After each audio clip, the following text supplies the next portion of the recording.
Ladies and gentlemen, the impossible has happened. Suzuki took a look out their window and realized that it's now the 21st century. That's right, that means there's a new DR-Z on the horizon. We may never see bold new graphics ever again.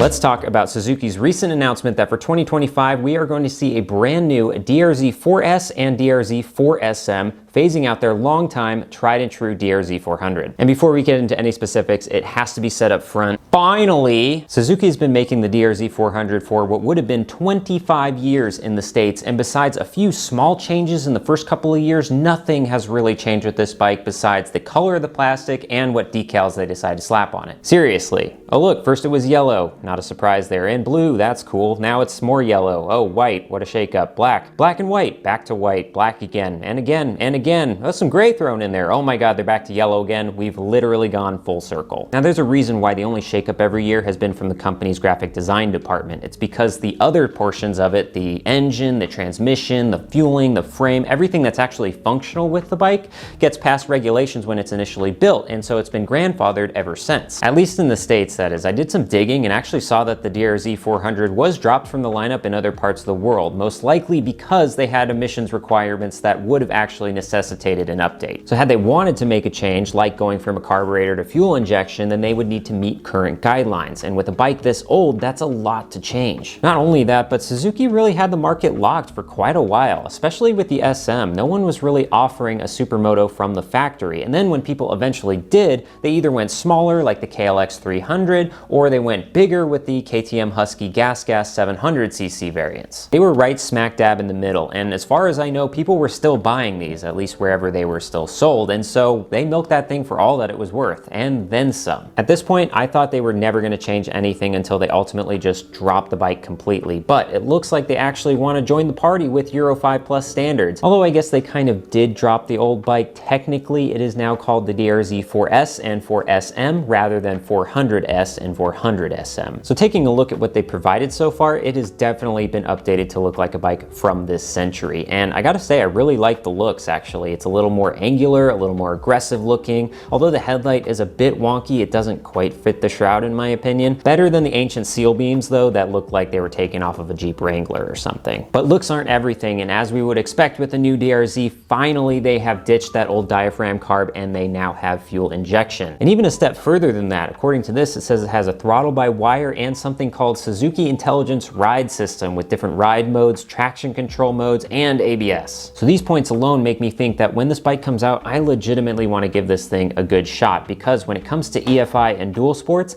sometimes the emission regulations in order to make it street legal will rear themselves in the form of twitchy throttles, and I know that all too well. So I'm really curious to see in particular how the ride modes would come into play. I would assume that the modes would be something like an all-around mode, and maybe a street mode, and a power mode of course. So far it seems like a ground-up rebuild, but it does look like they're using a lot from the old bike. So this bike is also going to have a 398cc dual overhead cam. The bore and the stroke are going to be the exact same. It's going to keep the same dry sump system, and that makes sense because they're still using a twin spar steel frame. And I may be the only one to say this, but I think that's a smart move on Suzuki's part. The DR-Z engine is tried and true, and it is dead reliable. Yes, it is a bit of a pig, but it's easy to use, will tractor up anything, and has the potential to make more power in the aftermarket. My only hope would just be that the switch to EFI doesn't cause any drastic changes to that. Also, like I mentioned, this is going to continue to use its semi-dry sump system that it's had in the past. What that means is that most of the engine oil is actually in the frame rather than in the engine, and because of that, it has a larger oil capacity, almost double. And what that means is that it's going to have longer service intervals, something much longer than you would see from Honda here or our friends from Austria. And on the downside, which I alluded to, is that this bike's going to be really heavy. The old DR-Z was chunky enough at 322 pounds, but with the added electronics, this stated curb weight is now at 340 pounds. Makes the CRF feel like a lightweight now, doesn't it? Also, it's not getting a 6th gear, unfortunately. It's going to stay a 5-speed, although the specs state it's a quote revised 5-speed, so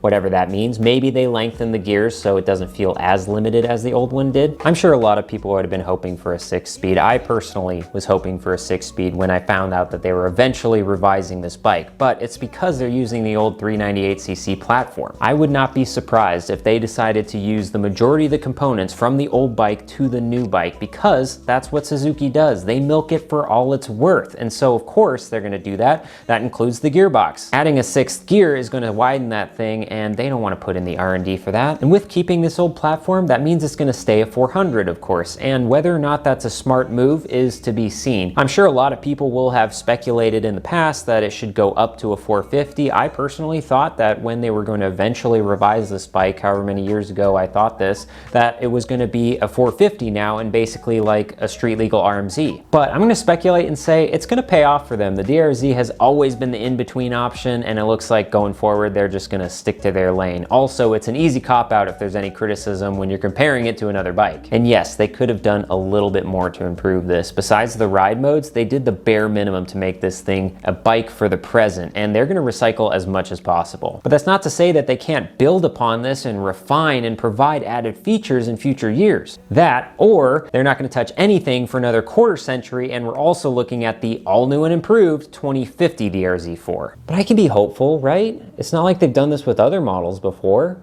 right?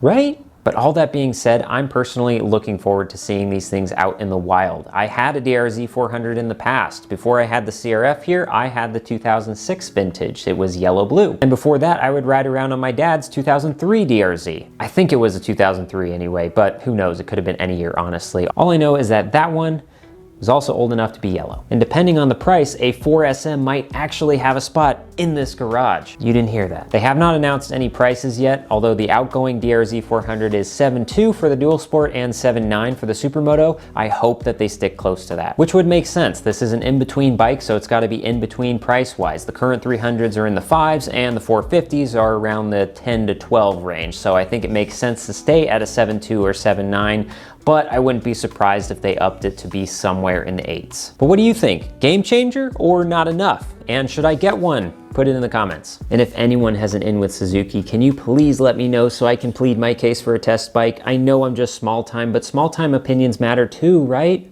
Right? Please subscribe.